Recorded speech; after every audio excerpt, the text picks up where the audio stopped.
Ang kwento ay nagsisimula sa buhay ni Danny matapos niyang makatakas mula sa Overlook Hotel kasama ang kanyang ina at lumipat sa Florida. Bata pa lang si Danny, palagi na siyang hinahabol ng mga kakaibang nilalang na nagpapahirap sa kanya. May kakaibang kapangyarihan si Danny na nakakaakit ng mga nilalang na ito. Ngunit sa kabila nito, mayroon siyang kaibigang multo na si Dick Howrin na tumutulong sa kanya upang ikulong ang mga nilalang na ito sa loob ng isang kahon sa kanyang isipan. Lumipas ang panahon, lumaki na si Danny at naging isang lalaking mahilig uminom. Ginagawa niya ito upang takasan ang mga problema sa buhay at maitago ang kanyang kapangyarihan. Hanggang isang araw, lumipat siya sa isang maliit na bayan kung saan niya nakilala si Billy Freeman, isang mabuting kaibigan na laging nandyan upang tumulong sa kanya. Tinulungan siya ni Billy na dumaan sa counseling upang matigil ang kanyang pag-inom. Sa kalaunan, bumuti ang kalagayan ni Danny at nagkaroon siya ng trabaho sa isang ospital. Dito niya ginamit ang kanyang shine upang magbigay ng ginhawa sa mga matatandang pasyente na malapit ng pumanaw. Dahil dito, nakilala siya bilang Dr. Sleep dahil sa kanyang kakayahang tulungan ang mga matatanda na pumanaw ng payapa. Samantala, may isang bata na nagngangalang Abra Stone o mas kilala bilang Abra. Mayroon din siyang shine tulad ni Danny, ngunit mas malakas. Hanggang isang araw, nagkaroon ng pagkakataon na magkakonekta ang kapangyarihan ni Danny at Abra. Nagawa nilang mag-usap gamit ang shine kahit malayo sila sa isa't isa, ngunit hindi nila alam ang tunay na pagkakakilanlan ng isa't isa. Sa ibang lugar, may isang kulto ng mga mandaragit na tinatawag na The True Knot. Sila ay binubuo ng ilang miyembro na nabubuhay sa pamamagitan ng steam, isang kapangyarihang nakukuha mula sa paghihirap at pagpanaw ng mga taong may shine. Layunin nilang mabuhay ng mas matagal kaysa sa ordinaryong tao. Pinamumunuan ito ng isang babaeng nagngangalang Rose the Hat kasama ang kanyang kasintahang si Crow Daddy. Upang mapadali ang kanilang pangangaso, kumukuha sila ng bagong miyembro. Isa na rito ang isang dalagitang si Andy Snakebite na may kakayahang kontrolin ang isipan ng tao. Matagal nang minamanmanan ni Rose at Crow Daddy si Andy hanggang sa tuluyan siyang dinala sa kanilang grupo upang sumailalim sa isang ritual, ang pag-inom ng steam mula sa mga taong may shine. Sa ganitong paraan, nadagdagan ang miyembro ng True Knot ng isang taong may kakayahang manipulahin ang isipan ng iba. Ang kasalukuyan nilang misyon ay makahanap ng bagong biktima dahil tanging sa steam mula sa mga may shine lamang sila makakapagpatuloy ng kanilang buhay. Lumipas ang 8 taon. Balik tayo kay Abra at Danny, na ngayon ay ganap ng lumaki at mas gumanda na ang kanilang buhay. Pareho nilang tinatago ang kanilang kapangyarihan, si Abra mula sa kanyang mga magulang at si Danny mula sa kanyang kaibigan.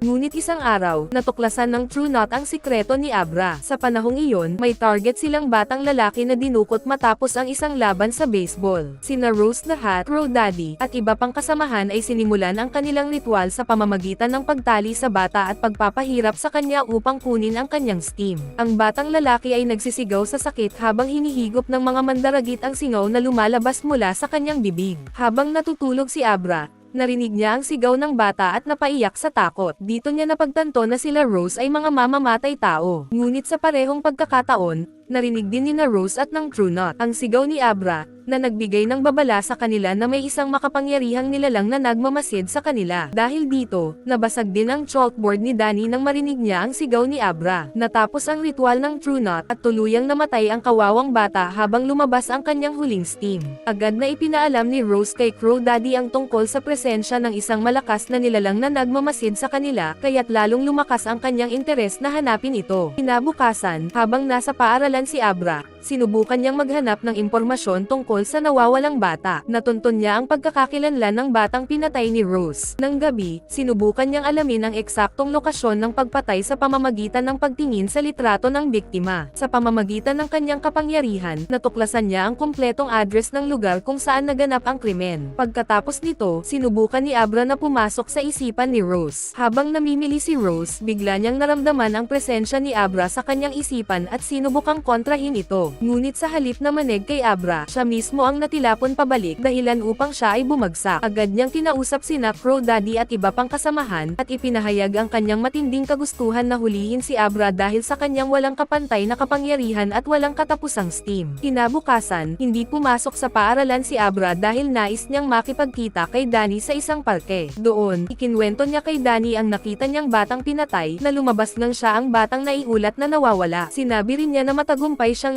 nakapasok sa isipan ni Rose. Ngunit tinanggihan ni Danny ang plano ni Abra na hanapin ang mga pumatay sa bata, at sinabihan siyang mag-ingat dahil maaaring manganib hindi lang siya kundi pati ang kanyang pamilya kung matutunton siya ng True Knot. Sa gabi, bumalik si Abra sa kanilang bahay. Samantala, muling nagpakita kay Danny ang maltong si Dick Howrin. Ipinaalala nito kay Danny na dapat niyang tulungan si Abra dahil nasa panganib siya ngayon. Pinaalala rin ni Dick ang ginawa niyang pagtulong kay Danny noong bata pa siya nang turuan siyang ikulong ang mga nakakatakot na nilalang sa kanyang isipan. Dahil dito, napagtanto ni Danny ang kanyang utang na loob kay Dick kaya't tinanggap niya ang kahilingan nitong tulungan si Abra. Samantala, determinado si Rose na hulihin si Abra upang pagsamantalahan ang kanyang kapangyarihan at gamitin ang kanyang steam para sa sarili niyang buhay. Habang natutulog si Abra, sinubukan ni Rose na pumasok sa kanyang isipan upang kontrolin siya. Ngunit sa halip na manig kay Abra, siya mismo ang nasilo sa bitag ng isip ng dalaga. Napinsala si Rose nang bumalik siya sa kanyang katawan, dahilan upang lalo siyang magalit at magnasa sa kapangyarihan ni Abra. Sa kabila ng babala ni Crow Daddy, hindi pinansin ni Rose ang panganib at inutusan ang kanyang mga kasamahan na tugisin si Abra sa kanilang bahay. Agad namang ipinaalam ni Abra kay Danny na nagawa niyang saktan si Rose. Naisip din ni Abra na maaari nilang matunten ang kinaroroonan ng mga mandaragit gamit ang isang baseball glove na katulad ng pag-aari ng batang pinatay. Dahil dito, tinulungan siya ni Danny at ng kanyang kaibigan upang puntahan ang lugar ng krimen at kunin ang glove mula sa katawan ng bata. Matagumpay nilang natunton ang eksaktong lugar ng pagpatay at agad silang bumalik sa bahay ni Abra dala ang glove. Pagdating nila, si ama lang ni Abra ang kanilang nadatnan, nagulat at hindi makapaniwala ang kanyang ama sa mga sinasabi ni Danny, hanggang sa ipinakita ni Abra ang kanyang kapangyarihan. Dito niya napagtanto na may kakaibang abilidad ang kanyang anak. Dahil dito, tumulong siya kina Danny, Billy, at Abra upang mahuli si Rose gamit ang astral projection ni Abra bilang pain. Lumarga sina Danny at Billy dala ang astral projection ni Abra, sinusundan ng True Knot patungo sa isang liblib na kagubatan. Nang makarating, laking gulat ng mga mandaragit nang matuklas ang isa itong patibong. Isa-isa silang pinaputukan ni Danny at Billy mula sa malayo, dahilan ng kanilang kamatayan. Ang tanging natira ay si Andy. Sinubukan niyang gamitin ang kanyang kapangyarihan upang i-hypnotize si Danny, at muntik na siyang madala rito. Ngunit agad siyang ginaising ni Abra mula sa kanilang bahay. Sa kasamaang palad, si Billy ay hindi nakaligtas at pinilit ang sarili niyang magpakamatay dahil sa hypnosis ni Andy. Labis ang panghihinayang ni Danny sa pagkamatay ng matalik niyang kaibigan. Habang sinusubukan niyang makipag-ugnayan kay Abra, biglang lumitaw si Crow Daddy sa bahay ng dalaga. Napatay niya ang ama ni Abra at dinala si Abra palayo. Sinubukan ni Danny hanapin ang kinaroroonan ni Abra, ngunit mahirap siyang maabot dahil tinurukan siya ni Crow Daddy ng pampamanhid upang pigilan ang kanyang shine. Sa takot at pagkabalisa, bumalik si Danny sa kanyang bahay at muntik nang bumalik sa pag-inom ng alak. Ngunit sa kanyang matibay na determinasyon, nagdesisyon siyang subukang muli na makipag-ugnayan kay Abra. Sa huli, nagawa niyang pumasok sa katawan ni Abra at direktang kumausap kay Crow Daddy. Hindi naka-seatbelt si Crow Daddy kaya ginamit ni Danny ang katawan ni Abra upang biglang ipasagasa ang sasakyan sa isang puno. Sa impact, agad na namatay si Crow Daddy. Nang malaman ni Rose na patay na ang kanyang kasintahan at lahat ng miyembro ng kanyang grupo, nagalit ito ng husto at nagpasya siyang siya na mismo ang hahabol kay Abra. Agad niyang sinipsip ang natitirang supply ng steam mula sa mga nakuha nilang biktima upang pagalingin ang kanyang mga sugat at sinumpa niyang ipaghihiganti ang kanyang mga kasamahan. Samantala, napagtanto ni Danny na wala silang ibang ligtas na lugar upang labanan si Rose, kaya nagpasya siyang dalhin si Abra sa Overlook Hotel. Alam niyang kahit saan sila magtago, patuloy silang tutugisin ni Rose. Ngunit ang Overlook ay isang lugar na puno ng masasamang alaala para kay Danny. Dito muntik patayin ng kanyang ama ang kanyang ina gamit ang isang palakol, at dito rin siya pinahirapan ng mga nakakakilabot na nilalang noong bata pa siya. Pagdating nila sa Overlook, iniwan muna ni Danny si Abra sa sasakyan. Pumasok siya, binuksan ang boiler, at sinimulang galugarin ang hotel. Habang naglalakad sa loob, nakarating siya sa isang bar kung saan nakita niya ang multo ng kanyang ama. Doon niya natuklasan na ang kanyang ama ang bartender ng Overlook Hotel. Ngunit kahit patay na ito, nanatili pa rin ang kanyang nakakatakot at mapanlinlang na espiritu. Samantala, dumating na rin si Rose sa hotel. Dali-daling pumasok si Abra at nakipagtagpo kay Danny. Agad nilang isinagawa ang kanilang plano, isang mind trap upang mahuli si Rose. Sunod-sunod na inatake ni Abra si Rose sa kanyang isipan, dahilan upang maguluhan at ma-overwhelm ito. Sa una, tila nadadala si Rose sa patibong, ngunit kalaunan ay napagtanto niyang isang bitag ito. Dito, nagawa niyang lumaban at unti-unting nakabawi laban sa kapangyarihan ni Danny at Abra. Nang subukan ni Rose na saktan sila, tinangkang ipagtanggol ni Danny ang sarili gamit ang isang palakol. Ngunit napuruhan siya ni Rose at nakakuha kumuha ito ng kaunting steam mula sa kanya. Dahil sa desperasyon, binuksan ni Danny ang lahat ng kahon sa kanyang isipan na ginagamit niya upang ikulong ang mga multo ng Overlook. Bigla silang lumabas, pinalibutan si Rose, at tuluyang pinatay siya. Sinubukan ni Danny na takasan ang mga multo, ngunit sa kasamaang palad, inangkin ng isa sa kanila ang kanyang katawan. Sa ilalim ng impluwensya ng multo, sinubukan niyang habulin si Abra, na noon ay nasa loob pa ng hotel. Mabilis na tumakbo si Abra, iniiwasan ang mga multo ng Overlook, hanggang sa makarating siya sa isang silid kung saan hinarap niya si Danny. Sa kabila ng lahat, nagawa ni Abra na gisingin ang tunay na alaala ni Danny. Nang magkaroon siya ng malay, inutusan niya si Abra na agad lumabas ng hotel. Mabilis na tumakbo si Abra papunta sa harapan ng hotel upang hintayin si Danny, habang si Danny naman ay nagtungo sa silid ng power generator. Gayunpaman, mabilis na nilamon ng apoy ang buong silid. Sa huling sandali, nakita niya ang kanyang ina na hawak ang mukha ng batang siya bago tuluyang kumalat ang apoy at lumunin ang buong hotel. Sa labas, naghihintay si Abra habang walang magawa kundi panoorin ang Overlook na natutupok ng apoy. Dumating ang mga pulis at nailigtas siya. Lumipas ang mga araw, patuloy na namuhay si Abra matapos malampasan ang banta ng mga steam predators, ngunit kasabay nito ang pagkawala ng dalawang mahal niya sa buhay. Gayunpaman, hindi siya iniwan ni Danny, bagkus, naging isa itong espiritu na laging nasa tabi niya. Kalaunan, natutunan ding tanggapin ng kanyang ina ang kakaibang kakayahan ni Abra. Sa huli, hinarap ni Abra ang isa sa mga multo ng Overlook sa loob ng banyo. Ngunit sa pagkakataong ito, hindi siya natakot. Ginamit niya ang parehong teknik na itinuro sa kanya ni Danny upang ikulong ang multo sa loob ng isang kahon.